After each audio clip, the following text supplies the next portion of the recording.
Assalamualaikum warahmatullahi wabarakatuh. Salam sejahtera untuk kita semua. Perkenalkan, saya Suryono yang merupakan dosen tetap program studi manajemen Unpam Kampus Kota Serang. Pada kesempatan ini, saya membuat video pernyataan diri dosen unjuk kerja Tridharma Perguruan Tinggi PDD UKTPT bidang pengajaran sebagai salah satu instrumen penilaian pada sertifikasi dosen tahun 2026. Dalam kesempatan ini, saya akan memaparkan pembelajaran pada mata kuliah Manajemen Keuangan 1, yang mana mata kuliah tersebut merupakan mata kuliah yang saya ampu dan tercatat dalam pelaporan PKD Sister. Mata kuliah Manajemen Keuangan 1 ini memiliki bobot 3 SKS dan merupakan mata kuliah wajib untuk mahasiswa semester 3 program studi manajemen. Mata kuliah ini disajikan dalam 16 pertemuan termasuk UTS dan UAS. Metode perkuliahan diselenggarakan dengan pendekatan blended learning, yaitu perpaduan antara luring atau tatap muka dan daring atau online melalui Learning Management System Universitas Pamulang yang dapat diakses melalui laman mentari.unpam.ac.id. Mahasiswa dapat mengakses materi perkuliahan dan mengunduh RPS secara online. Secara keseluruhan, mata kuliah ini menggunakan pendekatan case-based learning, yaitu metode pembelajaran yang menggunakan kasus nyata sebagai stimulus utama untuk mendorong mahasiswa menerapkan pengetahuan yang telah dipelajari dalam analisis, pemecahan masalah, dan pengambilan keputusan.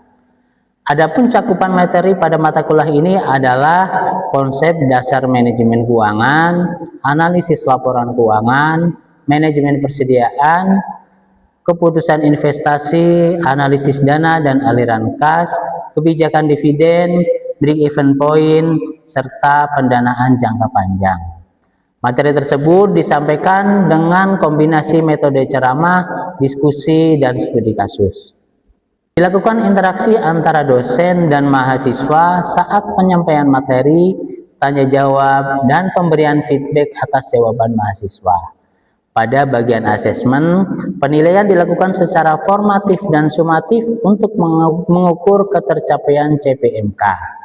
Kriteria penilaian untuk mata kuliah Manajemen Keuangan 1 mencakup 4 komponen, yaitu 10% kehadiran, 20% tugas, 30% UTS, dan 40% UAS. Berikut ini saya tampilkan salah satu pertemuan pada mata kuliah Manajemen Keuangan 1. Selamat menyaksikan.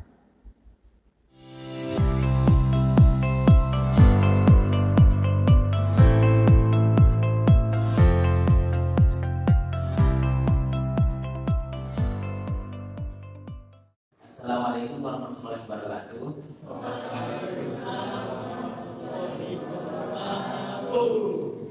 Selamat pagi rekan-rekan semuanya. Apa semuanya? Sudah sarapan? Sudah siap kuliah? Semuanya ya, pada pertemuan hari ini ya, pertemuan kedua ya untuk mata kuliah manajemen keuangan ya, pembahasan berkaitan dengan analisis laporan keuangan ya. Nah, sebelum kita mulai perkuliahan, alangkah baiknya kita berdoa bersama-sama ya. Mari kita berdoa bersama-sama menurut agama dan kepercayaannya masing-masing. Berdoa mulai.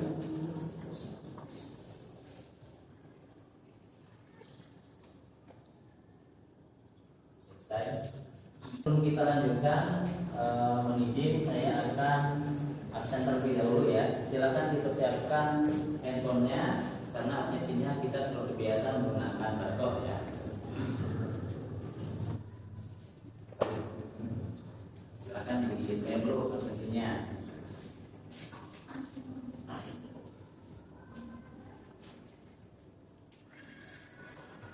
Jangan ada yang terlewat ya, semuanya scan.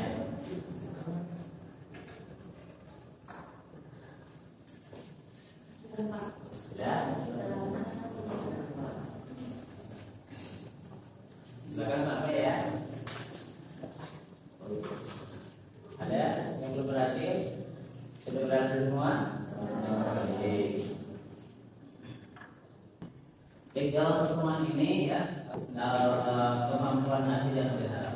dari analisis laporan keuangan ini ya. Yang pertama adalah mahasiswa ini mampu menjelaskan pentingnya rasio keuangan. Kemudian mahasiswa mampu menjelaskan jenis-jenis rasio keuangan, dan yang terakhir adalah mahasiswa mampu mengevaluasi laporan keuangan perusahaan dengan menggunakan analisis rasio keuangan. Jadi dari pembahasan atau pertemuan hari ini yang yang akan kita bahas ya. Sebelumnya kita review sejenak pertemuan sebelumnya. Masih ingat tentang apa pertemuan sebelumnya? Konsep dasar manajemen keuangan. Ya, ada yang masih ingat apa itu manajemen keuangan?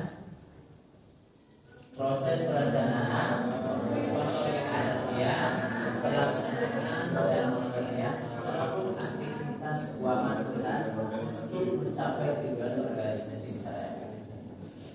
Isinya apa saja? Jadi dalam manajemen keuangan itu, ya, aktivitasnya tersebut meliputi ada perolehan dana, ada penggunaan dana, serta pengelolaan aset. Kemudian fungsi dari manajemen keuangan itu sendiri, yang pertama apa? Keputusan. Lalu ada keputusan pendanaan atau financing decision, ada keputusan dividen, kemudian yang terakhir adalah pengelolaan modal kerja. Nah, ini review sedikit dari pertemuan sebelumnya ya. Nah, apa itu laporan keuangan? Laporan keuangan adalah laporan yang menunjukkan kondisi keuangan perusahaan pada saat ini atau dalam suatu periode tertentu. Menunjukkan kondisi keuangan perusahaan. Berapa banyak asetnya, berapa banyak kewajibannya, berapa banyak ekuitasnya ya. Dalam satu periode tertentu. Pada saat ini berarti kalau pada saat ini berarti itu as of atau dari awal hingga saat ini dinaikkan laporan keuangan.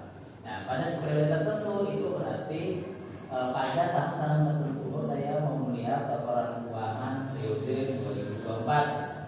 Saya mau melihat laporan keuangan periode 2025 ya, periode tertentu. Laporan tersebut menggambarkan hasil usaha dan perubahan posisi keuangan perusahaan. Nah, posisi keuangannya biasanya dalam laporan keuangan perusahaan itu disajikan dalam 2 tahun ya. Dan dalam satu laporan keuangan itu disajikan tahun sebelumnya dan tahun saat ini atau periode sebelumnya dan periode saat ini. Bagaimana perubahannya, bagaimana kenaikannya, penurunannya dan sebagainya. Kemudian laporan keuangan juga merupakan hasil dari proses akuntansi yang digunakan sebagai alat komunikasi antara data keuangan dengan pihak-pihak yang berkepentingan dalam terhadap perusahaan. Tujuan utamanya apa? Tujuan dari laporan keuangan adalah menyediakan informasi yang akurat mengenai kondisi, kinerja, dan arus kas perusahaan agar dapat digunakan sebagai dasar pengambilan keputusan. Nah, ini poin pentingnya ya. Poin pentingnya adalah sebagai dasar pengambilan keputusan. Keputusan apa di sana? Bisa hanya nanti berencana, anggaran, investasi, pembayaran kewajiban-kewajiban dan sebagainya. Ya, nanti kita lihat seperti apa. Laporan keuangan dimaksudkan untuk memberikan informasi keuangan yang relevan dan andal mengenai posisi keuangan, kinerja dan arus kas suatu entitas selama periode waktu tertentu. Ya. Untuk apa? Nah, karena ini data ini digunakan oleh berbagai pihak, banyak pihak yang di dalamnya ada internal, ada eksternal ya. Di antaranya ada investor, kreditor, ada manajemen, ada pemangku kepentingan lainnya, termasuk di dalamnya karyawan atau masa tua. Manfaat laporan keuangan. Manfaat laporan keuangan tadi disebutkan ya. Salah satunya adalah bagi manajemen. Bagi manajemen itu seperti apa? Sebagai dasar dalam pengambilan keputusan. Ya, merencanakan, mengendalikan dan mengevaluasi kinerja perusahaan. Lalu bagi investor membantu menilai prospek perusahaan sebelum melakukan investasi. Kalau investor ya, ini laporan keuangan seperti apa? Ini posisi kewajibannya seperti apa? Posisi atasnya seperti apa? Kemudian bagi kreditor menilai kemampuan perusahaan dalam melunasi utang-utangnya. Kira-kira ini melihat laporan keuangan ini, perusahaan mampu membayar atau melunasi kewajiban-kewajibannya. Dalam transaksi perusahaan itu pastinya ada macam-macam ya. Nah, kalau kita lihat dari divisi-divisi yang ada di perusahaan, ada bagian pembelian, ada bagian salesnya penjualan, ya, ada divisi marketingnya, ada bagian persediaan. Ya.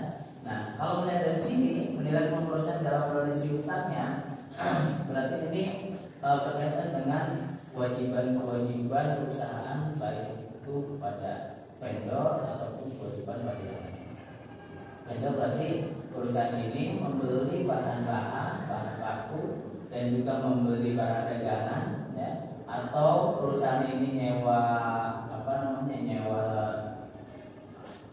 sesuatu yang dia harus gunakan untuk kebutuhannya, nyewa alat berat misalnya, ya, gitu, ya. Jadi untuk mulai membangun perusahaan dalam mulai utang-utang. Kira-kira dengan kasus seperti ini, posisi keuangan seperti ini, bisa nggak dalam jangka waktu 1-2 bulan dia perusahaan ini melunasi atau membayar kewajiban-kewajiban yang lainnya? Bisa nggak dalam 1 tahun ke depan dia masih masih bisa melunasi kewajiban-kewajiban jangka panjang, gitu ya. Nah, karena tadi berkaitan dengan pelunasan bagi vendor, bagi pihak-pihak lain, ya. Vendor berarti tadi berkaitan dengan pembelian ya, pembelian bahan baku, pembelian persediaan barang jadi tergantung dari perusahaan. Ada yang masih ingat perusahaan itu ada berapa macam? Perusahaan dagang, manufaktur, dan perusahaan jasa. Kalau perusahaan dagang, apa? Masih ingat apa perusahaan dagang itu? Ada yang bisa bantu? Perusahaan yang kegiatannya, nah, jadi dia beli barang tidak diolah kembali, ya, tidak dari awal membuat produksi barang. Nah, jadi perusahaan kegiatannya membeli, ya, barang jadi untuk kemudian dijual kembali. Baik perusahaan dagang, perusahaan jasa maupun perusahaan manufaktur, semuanya pasti ada namanya transaksi pembelian. Ini biasanya kalau perusahaan besar itu, skala besar itu dia pembeliannya ada temponya, ya, mungkin ada 1 bulan kan, 2 bulan kan, ya, tergantung yang kesempatan. Nah, itu karena pembeliannya dalam transaksi itu menggunakan pembelian secara kredit, berarti nanti akan muncul hutang. Nah, di sini dilihat di laporan keuangan itu utang per tahun 2024 misalnya, berapa besarnya? Nah, per tahun 2024 berapa? Ya, seberapa besar kemampuan perusahaan di dalam membayar atau melunasi kewajiban. Kemudian manfaat laporan keuangan berikutnya bagi pemerintah. Ini menjadi dasar dalam penetapan kerja dan pengawasan kepatuhan terhadap peraturan. Sudah pada bekerja? Ada yang sudah, ada yang belum. Kalau yang sudah, mungkin pernah ya, sudah punya NPWP. Nah, jadi pernah lapor pajak, SPD tahunan, gitu ya. Nah, kalau perusahaan itu melihatnya dari mana? Dari nanti di laporan keuangan seperti apa. Nah, kemudian manfaat laporan keuangan bagi masyarakat memberikan informasi mengenai kondisi dan perkembangan perusahaan. Jadi kita bisa lihat kita kerja di mana nih? Kerja di perusahaan besar, perusahaan TPK, perusahaan terbuka. Nah, biasanya perusahaan terbuka itu mempublish laporan keuangannya. Jadi kita bisa melihat semuanya laporan keuangan tahun berapa, kita lihat oh ternyata perusahaan tempat saya bekerja ini posisi per tahun 2025. Oh pasnya sekian, kewajibannya sekian, hartanya sekian, persediaannya sekian, ya. Itu bagi masyarakat luas.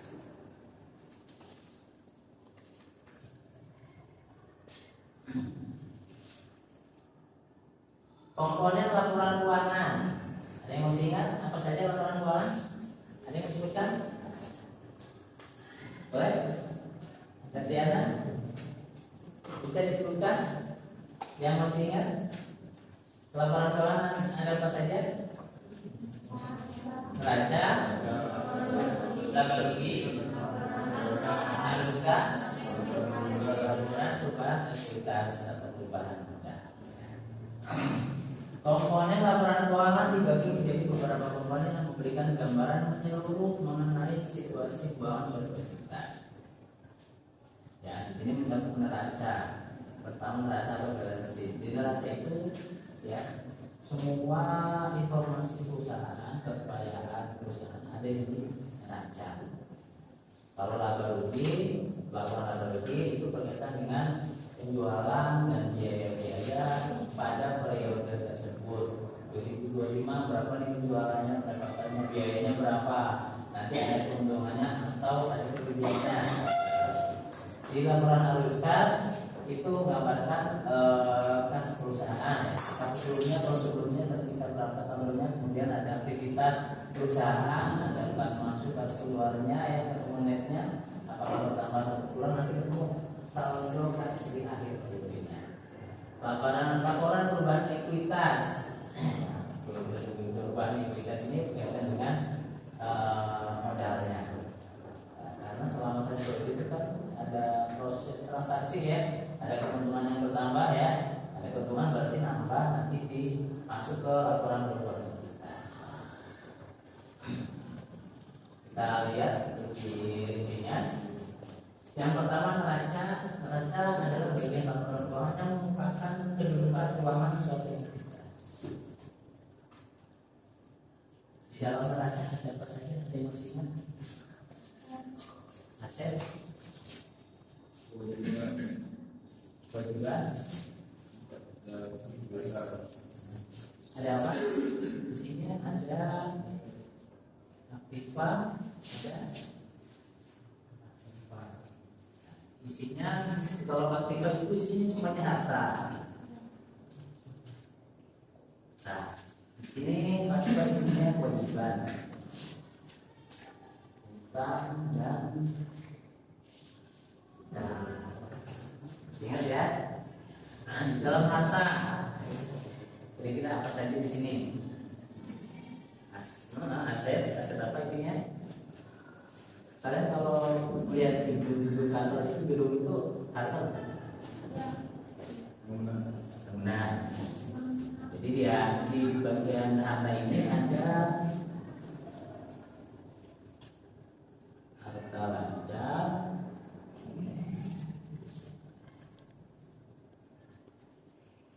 ada aktif lancar, aktif tetap, aset tetap, aset lancar, aset tetap, aktif lancar, aktif tetap. Itu istilahnya ya. Neraca ini kalau di laporan keuangan biasa disebut dengan laporan posisi keuangan ya. Nah kemudian ya, neraca terdiri dari 3 elemen dasar, yaitu aset, kewajiban, dan ekuitas. Aset, aktiva, aset di sini ada aset lancar, aset tetap. Kalau aset lancar ada piutang, ada kas, ada bank, ada persediaan, dan ya. Di aset tidak aset tetapnya ada kendaraan, ada gedung, ada tanah. Kemudian elemen kewajiban dan ekuitas atau modal. Kewajiban itu di sini isinya biasanya bisa dalam utang atau kewajiban lainnya. Dan modal ini modal perusahaan, ada saham, ada laba usaha.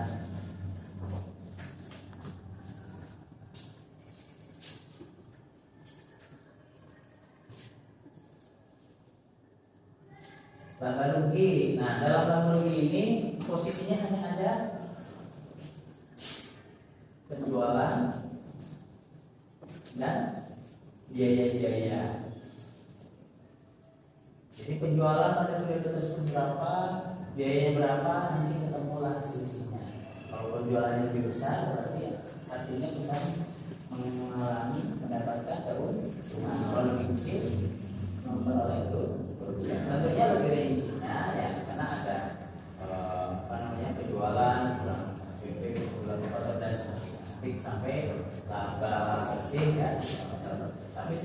websitenya. Di sini untuk di laba rugi adalah penjualan dan dengan seluruh biaya. Laporan ini mencakup pendapatan dari operasional, pengeluaran yang mencakup biaya operasional dan operasional, serta laba atau rugi yang merupakan selisih antara pendapatan dan pengeluaran. Laporan arus kas, laporan keuangan yang menyajikan informasi mengenai arus masuk dan arus keluar. Jadi dia harus kasih berisi ya, kas masuk berapa, kas keluar berapa. Serta setara kas suatu perusahaan selama periode tertentu. Ini ya, jadi dalam arus kas ini isinya hanya ada 3: aktivitas operasional, aktivitas investasi, dan aktivitas pendanaan. Aktivitas operasional berasal dari kegiatan utama perusahaan seperti apa? Penerimaan dari penjualan, pembayaran biaya operasional ya, kita jual kita terima uang ya, terima kas ya, kita bayar biaya operasional keluar kas ya. Kemudian aktivitas investasi, arus kas yang berkaitan dengan pembelian atau penjualan aset. Kalau aset dijual, aset tetap maupun investasi lainnya, ini berkaitan dengan aktivitas investasi. Kemudian terakhir aktivitas pendanaan, arus kas yang berasal dari kegiatan pembiayaan seperti apa? Penerimaan pinjaman, penerbitan saham, pembayaran utang, atau pembagian dividen. Ini aktivitas pendanaan. Jadi ya isinya ya, ada aktivitas operasional, operasi, aktivitas investasi, dan aktivitas pendanaan. Perubahan modal atau ekuitas. Laporan ini menunjukkan penyebab bertambah atau berkurangnya modal akibat investasi pemilik. Nah, isinya apa? Bisa dari laba rugi dan serta juga atau pembagian dividen. Ini perubahan yang ada dalam perubahan modal atau ekuitas. Di mana kita bisa mendapatkan laporan keuangan. Yang pertama, website resmi perusahaan. Jadi kalian tinggal buka websitenya, dilihat, diunduh ya laporan keuangan yang ada, laporan keuangan tahun berapa. Biasanya yang bagus itu perusahaan. Kemudian yang kedua bisa juga di Bursa Efek Indonesia. Harus analisis laporan keuangan. Kita masuk ke laporan keuangan.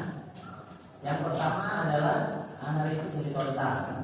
Analisis horizontal membandingkan data keuangan dari 2 atau lebih periode untuk mengetahui perkembangan atau perubahan kinerja perusahaan. Tujuannya apa? Tujuannya adalah mengetahui tren kenaikan atau penurunan. Ya, posisi perusahaan ini sedang turun, gitu ya. Mengidentifikasi pertumbuhan penjualan, laba, aset ataupun utang.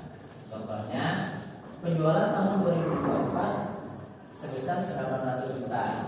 Pada tahun 2025 sebesar 1 miliar. Penjualan ini 2024 sebesar 800, 2025 berapa besar persentase kenaikan atau penurunannya? Yang pertama, kita identifikasi ini naik atau turun. Naik atau turun? Naiknya berapa? 200. Jadi 800 naik ke 1. Nah, 200. Berarti 200 dibagi dengan 800 dikali sama dengan 25%. Ini analisis horizontal. Identifikasi pertumbuhan apa? Bisa penjualan, bisa laba, bisa aset, bisa utang. Kalau dalam hal ini contohnya adalah pertumbuhan penjualan. Nah, awalnya penjualan 2024 800 juta, sekarang 2025 1 miliar. Artinya penjualan meningkat sebesar 20% dibandingkan dengan tahun sebelumnya. Ada yang ingin ditanyakan? Silakan.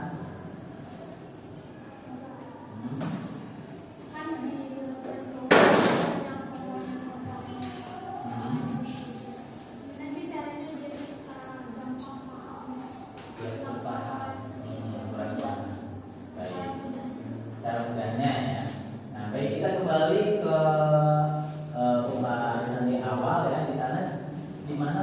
keuangan itu yang rugi ini isinya apa sih gitu ya, harus memahami. Nah, yang pertama kita perlu perhatikan kembali bahwa di dalam neraca ini hanya terdapat 3 komponen utama. Komponen utamanya adalah di sini ada harta aset, kemudian ada kewajiban, kemudian juga modal. Secara garis besar, neraca itu isinya aktiva dan pasifa. Tapi di dalam pasifa itu ada 2. Yang pertama ada kewajiban atau liabilitas, atau dulu mungkin kalau di semester 1 di administrasi itu hutang, ya. Cuman kalau liabilitas atau kewajiban itu lebih luas cakupannya. Di dalam pasifa itu isinya kewajiban dan modal liabilitas. Cuma itu saja. Kemudian kalau di laba rugi itu isinya adalah penjualan dan biaya. Ingat bahwa yang 3 ini masuk ke neraca, yang 2 masuk ke laba rugi. Lalu, baik demikian ya. Jadi di dalam neraca itu sendiri ada aktiva, ada pasifa. Aktiva isinya harta semua untuk perusahaan. Di pasifa isinya kewajiban dan modal. Kemudian di laba rugi ada pendapatan ataupun penjualan dan juga biaya-biaya yang ada di perusahaan selama 1 periode. Ya. Kemudian ada yang ingin bertanya lagi? Kira-kira bagaimana ada? Jawabannya cukup ya? Baik. Yang lain ada yang ditanyakan? Cukup, tidak ada? Bisa dipahami? Selanjutnya adalah tugas mandiri ya, tugas bagi teman-teman semua ya. Yang pertama adalah cari dan butuh laporan keuangan tahunan dari salah satu perusahaan pertama di Indonesia. Berarti perusahaannya TBK ya. Kalian dulu diunduhnya di mana tadi unduhnya? Website perusahaan atau di website Indonesia. Kemudian setelah diunduh kalian jelaskan profil singkat perusahaan, analisa laporan keuangan menggunakan analisis horizontal. Pak, tahunnya tahun berapa? Bebas. Saya mengunduh tahun 2025 misalnya, boleh. Karena dalam satu laporan keuangan itu disajikan antara tahun saat ini dan tahun sebelumnya. Jadi nanti bisa dianalisa menggunakan analisis horizontal. Kemudian terakhir adalah berikan kesimpulan mengenai kondisi keuangan perusahaan. Ya, nanti setelah ada analisis horizontal nanti disimpulkan seperti apa. Ada kenaikan, ada penurunan, kenaikan berapa persen, penurunan berapa persen, dan seterusnya. Gitu ya, bisa dipahami?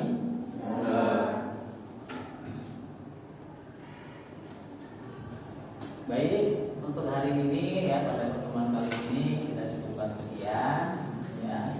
Kalau lebihnya mohon maaf. Wassalamualaikum warahmatullahi wabarakatuh.